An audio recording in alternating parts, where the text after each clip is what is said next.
Every time we walk by a restaurant and smell the food being cooked, then by association, the mind will remember all the times in the past when we ate that kind of food. You can't help it. That's how the mind works.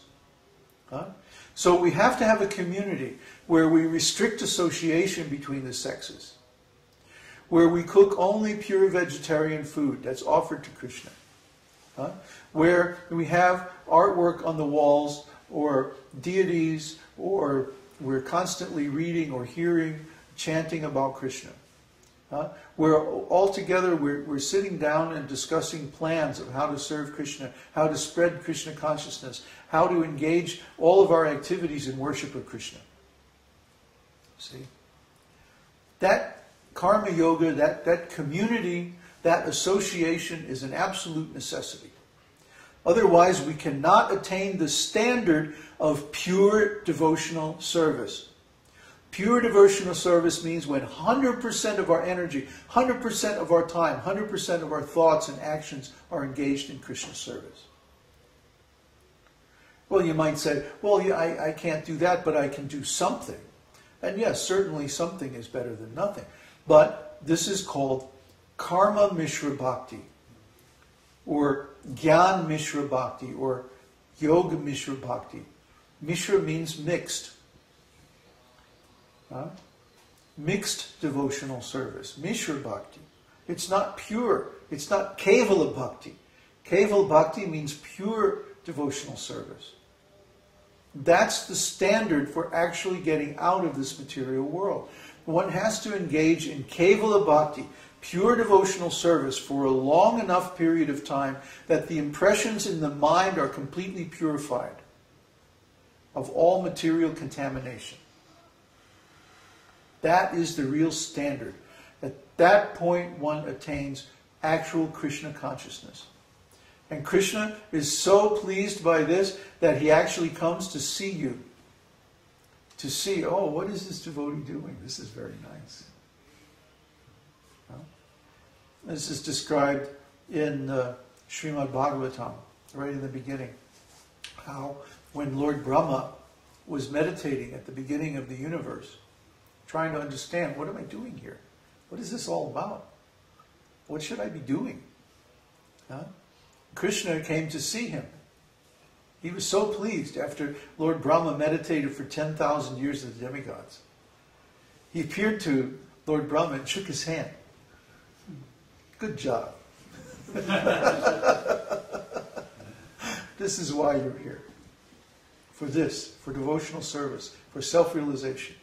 This is the purpose of existence. This is the purpose of life. See, he congratulated Brahma. Said, yes, you have got it. You have understood. Very good. I am pleased. Now, I will enlighten you with all transcendental knowledge. Now go and create the universe just as it was before. So, in this way, Krishna gave Lord Brahma the ultimate benediction. Then at the end of this life, you'll go back to the spiritual world. See? That's how it's supposed to work. Lord Brahma is the original guru in this material world. So we're following in the footsteps of Lord Brahma. We're in the Brahma Sampradaya, the disciplic succession coming from Lord Brahma. That's our lineage. That is the brotherhood of the esoteric teaching. And it goes back to the very beginning of this material world, the beginning of this universe. So we should try to follow Lord Brahma and dedicate all our activities to pleasing Krishna, and then it'll be very easy. Krishna will become pleased. If we simply stay in the association of devotees. Now you're all here, so try to stay. Don't go away. If you simply don't go away, gradually all good qualities will come to you. I remember one devotee, I'm not going to tell his name, but when I first met him, I thought, oh man, what a loser. This guy is not going to make it. I mean, he just, he's the kind of guy who would be listening to class and just fall asleep. And then at the end of the class, it's like, hey, wake up, wake up. even Prabhupada was there. He was falling asleep. So what to do? So I didn't see. I went on tour with Radha Damodar and then wound up on the West Coast and became a BBT editor for a while. And then I went to India, and I didn't see this devotee for a long time, over 10 years. I had completely forgotten about him. I thought, oh, it's impossible. He's not going to make it, I'd just written him off in my mind. And then maybe 10, 12 years later, I ran into the same devotee in Vrindavan. And he was such a nice devotee. I mean, he was first class. He was humble, learned, renounced, still brahmachari after all that time. And he was very advanced, very devotional. So I asked him, I said, wow, how did you do it? I'm always interested to know when I see a devotee making a lot of advancement. How did you do it? He said, well, I heard one class by Prabhupada where he said, simply don't leave. Somehow or other, stay. And by association, by time, you will become advanced. So I took that instruction to heart. And even though so many times I wanted to leave, I said, no, Srila Prabhupada told me not to leave. So I won't leave, I'll stay and I'll continue this process. And actually it worked. Just by time. We don't see day to day how much we're advancing. Because after the first few days it's kind of a slow, gradual process.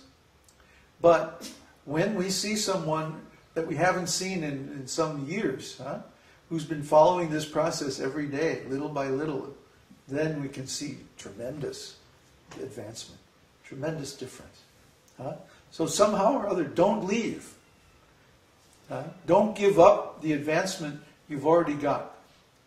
Even if it's difficult, even if you're having trouble. We see this sometimes on the stock market. We'll get into a trade and it'll go kind of sideways and maybe we don't, it's not making any money. But if our fundamentals were right and we had a good reason for getting into trade, then sooner or later it'll go in the direction that we want. So similarly, in the beginning there may be difficulties in Krishna consciousness. There may be so many things that we're lacking. So it's rough. It's hard. And we don't think we're making any advancement. But I'll tell you this. The days that you chant when you just don't feel like it and when it's hard and when you seem like you're not making any, those are the days when you're making most advancement. Why? Because you're strengthening your desire to approach Krishna. Let me tell you from my own experience that this is true. So the days when you feel like, oh, I don't want to do this, I just want to do something else, I want to go back to sleep or whatever, if you persist, then you'll make more advancement on that day than on the days when it's easy and fun. Those days are the reward.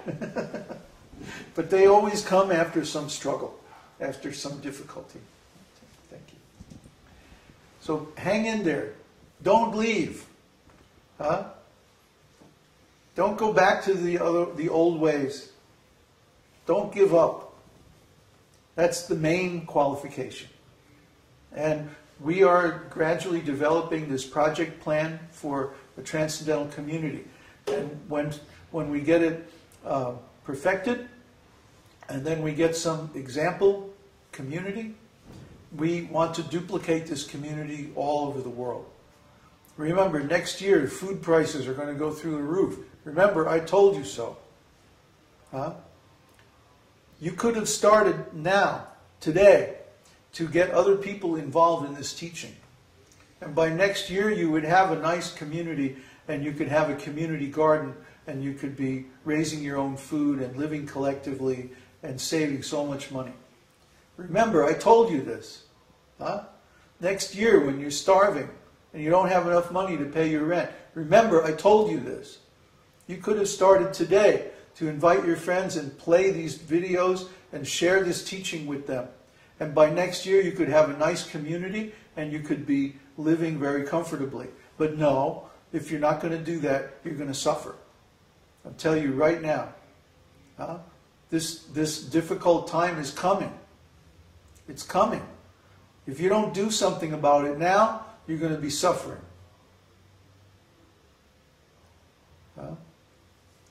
That's why this teaching is being propagated now.